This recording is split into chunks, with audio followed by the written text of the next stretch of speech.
From the CyberHub bunker and studio, you're tuning in to the CyberHub Podcast. And now for your host and CISO, James Azar. Good morning, security gang. Welcome to another episode of the CyberHub Podcast. It's great to be with all of y'all here today. We've got a packed show this morning, so let's go ahead and get the ball rolling. So just for the sake of transparency, I'm on a fast today. It's the Jewish day of observance of Tisha B'Av, and this day, the Jewish temple was destroyed twice, years apart, obviously, hundreds of years apart. So we use this day for mourning and for fasting, and just remembering the destruction of the temple and praying that we are able to live through the rebuilding of the third temple. So I have no espresso. That long rant is to the fact that I have no espresso this morning. I've had no water and food since sunset yesterday, and I won't have anything until sunset today. So with that being said, for all of y'all this morning, coffee cup cheers. Thanks so much for tuning in. Let's go ahead and get the ball rolling. So yesterday, a highly anticipated interview on the platform X, formerly known as Twitter, between ex-owner and Tesla CEO Elon Musk to former President Donald J. Trump and current Republican nominee for the office of the presidency, was supposed to take place at 8 p.m. Eastern. If you're one of the millions of people who tuned in yesterday, you may have seen that the interview really didn't start on time, which was, by the way, typical of a X Spaces type of event, right? So we now know, at least Musk tweeted about 20 minutes in, that there appears to be a massive DDoS attack on the platform. Worst case scenario, they're working on mitigating the DDoS attack, but they were going to start with smaller conversations. All in all, the event started about 45 minutes later, but it just kind of shows you the impact of whether or not this was a DDoS attack. By the way, is a disputed argument at this point, right? So the reason I say that is because yesterday we talked about the attack on the cyber attack over the weekend on the Trump campaign. Roger Stone was phished. They compromised his email. Through his email, they were able to get to other specific emails going on between Roger Stone and other people within the Trump campaign. Now, this happened a day later. So Elon Musk, for his end, said this was a DDoS attack. Some people dispute it, with saying insiders are saying no, it was just poor planning. I actually reached out to people I know at X. I was told wholeheartedly yesterday this was a DDoS attack. It wasn't an overload. Their systems they knew they were going to get millions and millions and millions of people tuning in, and they're absolutely correct. I mean, the interview and post has been seen about 1 billion times on the platform as of this morning. So there's definitely stuff there, and so we'll see. Some people question it, others say it was true. Hopefully, Twitter is able to investigate this, and they're transparent, saying, yeah, we did experience a DDoS attack. We believe it came from these kind of this group or whatever the case may be. So if you're a practitioner, obviously we constantly talk about data breaches, right?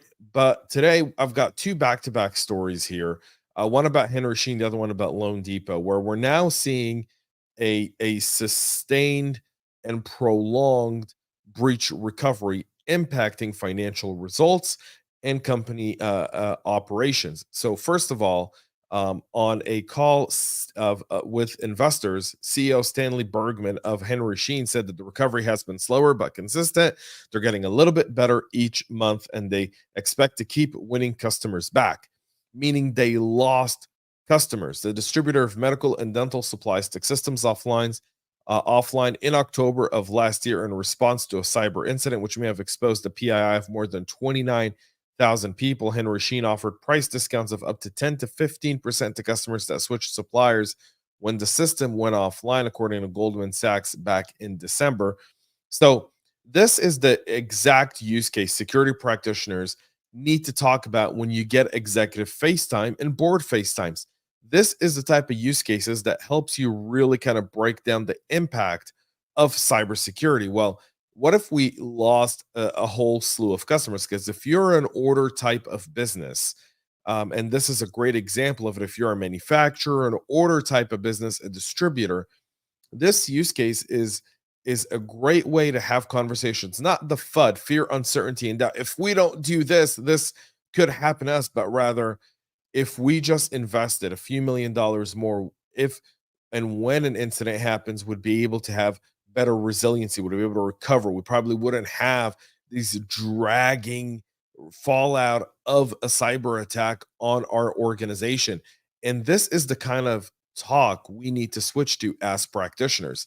So here specifically, lingering impact from the cyber attack are somewhat surprising. That's right, because primarily those always kind of get bundled in. And in a lot of SaaS organizations and in a lot of other ones, you don't really feel it. But when you're a distributor, when you're a manufacturer, when there are other alternatives to what you do, where your customers can pick up the phone and call your competitor in just a moment and switch in order to continue their business running, you're gonna feel it. And this is the case here. Loan Depot, for their end, reported that they had a net loss of $65.9 million during the second quarter. Their financial results were weighted down by the continuing impact of a January ransomware attack. The California based firm took about $37 million in losses and non operational charges, including a $27 million charge in connection with the attack, used mainly to settle a class action lawsuit. Loan Depot said the first half of 2024, it incurred more than $41 million in expenses related to the attack and received $15 million in insurance disbursements, according to their 10Q filed with the SEC. The company hasn't specified on timing or amounts of any future or additional insurance reimbursements. My guess is that's that. They probably had a $15 million cyber insurance policy, and that's where it kind of capped off. The Loan Depot attack was one of several high-profile attacks on the mortgage and service industries that started back in October of last year. Mr. Cooper was the first to get hit, led to the data theft of 14.7 million people. Fidelity National Financial. All of these were stuff that we covered. The Loan Depot impacted 16.9 million people, the company said in their 10Q filing. We believe the settlement will remove significant uncertainty for our stakeholders going forward, according to David Hayes, the CFO, meaning they had to settle the class action if they even considered staying in business. You got to read between the lines here, right? So the attack happened in January. We're in August. They've already settled a $27 million class action lawsuit. These typically go on for years. So this kind of lets you know that the impact of this literally could have crippled Loan Depot out of business, and that all executive leadership was trying to do was put this behind them by settling lawsuits, by kind of picking it up, by keeping stakeholders believing that the company is viable so that investors don't sell shares, so that the company actually can still raise money. The net loss was up 32% compared with the net loss of 49.8 million in year ago's quarter. The company reported a total revenue of 265 million for the quarter, down about 2%. So a 2% revenue loss all in all. South Korea's ruling party, the People Power Party, claims that North Korean attackers stolen crucial information about K2 tanks, the company's main battle tanks, as well as its Baikadu and Gyeongmangang spy planes. PPP fears that North Korea will use this information to evade military surveillance and gain an advantage on the battlefield. I've got another one for you, PPP. Listen out here. North Korea stole this information, is now going to use that in order to, with the Chinese, create a replica of it so that they have the same thing you have. Not a far-fetched call there. Not a far-fetched. If you haven't gone to our Substack, please make sure to do so right now. jamesazar.substack.com. You can also subscribe and find all the latest by going to our Substack or finding us on your favorite social media platform, as well as YouTube. So go check that out there as well. We continue with Microsoft using the spotlight over at Hacker Summer Camp to document multiple vulnerabilities in OpenVPN, warning that skilled attackers could create exploit chains for remote code execution. The vulnerabilities have now been patched. That's OpenVPN 2.6.10 create an ideal condition for malicious attackers to build an attack chain to gain full control over targeted endpoints, according to their threat intelligence teams. While at a session that was advertised as a discussion on 0 days, the disclosure didn't include any data or in the wild exploitation. The vulnerabilities were fixed by the open source group during private coordination with Microsoft. Several CVEs came out of there that aligned for this specific 0-day CVE 2024-27459er, 249er74, 279er03, and 1305. All in all, it would have created a 0-day condition in OpenVPN. Again, that's now been patched.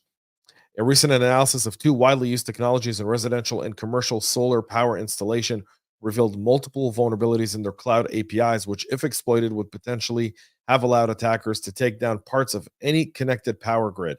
Researchers at Bitdefender discovered the issue on SolarMan, one of the world's largest platforms for managing solar power systems, and on D Cloud for managing inverters from China's Ningbo Dai inverter technology. Again, here's the thing about this. Most like no one but yours truly loves solar, right? But I won't use solar from China. Won't do it because I realize inherently it's going to be defective. Inherently there's going to be backdoors because China doesn't put something out without that.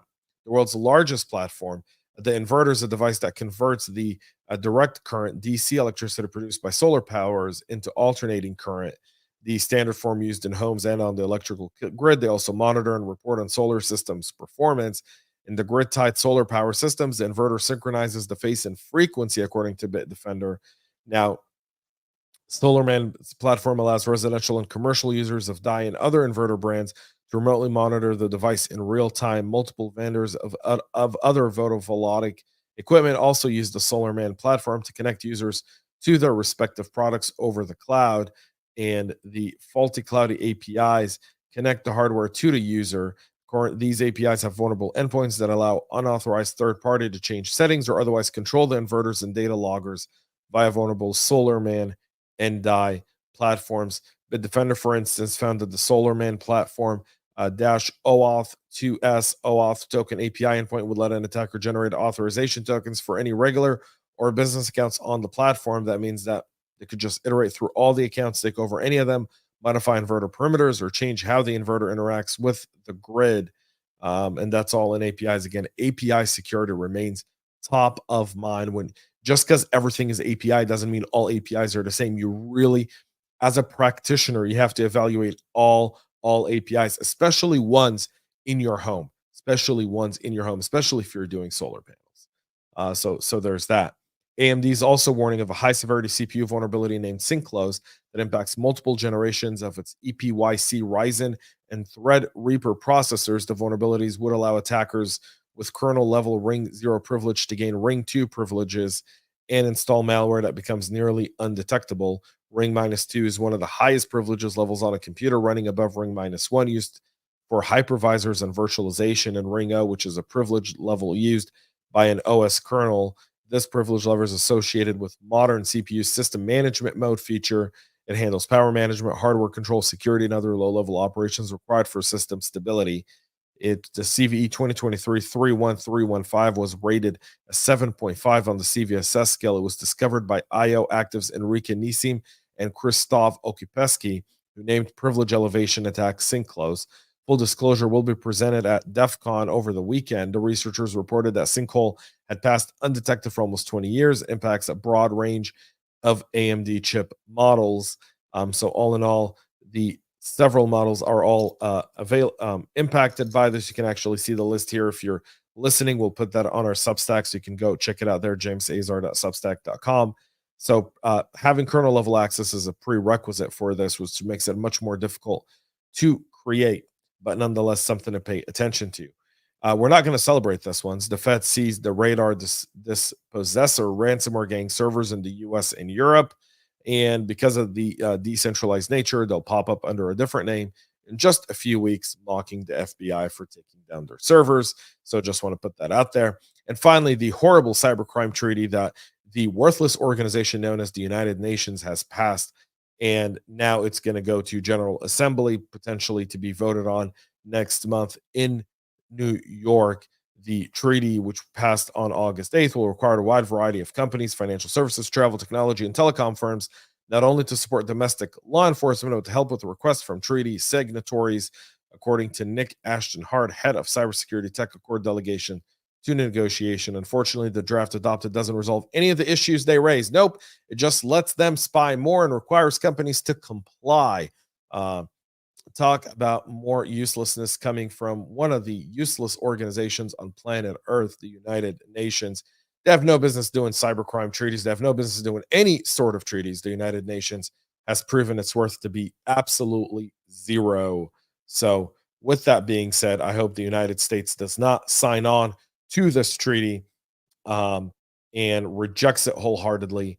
This is if you want to address cybercrime, you have to start addressing it with the nations that host and allow cybercrime to take place on their territory.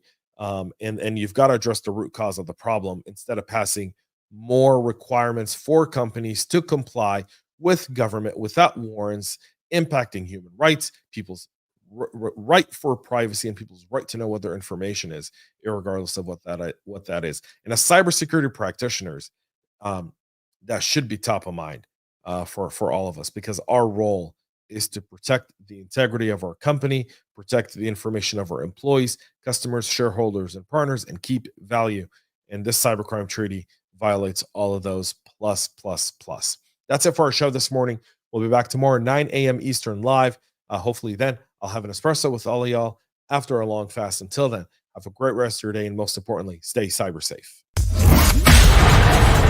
We love feedback, so make sure to connect with us on social media and subscribe to our podcast on your favorite podcast listening platform.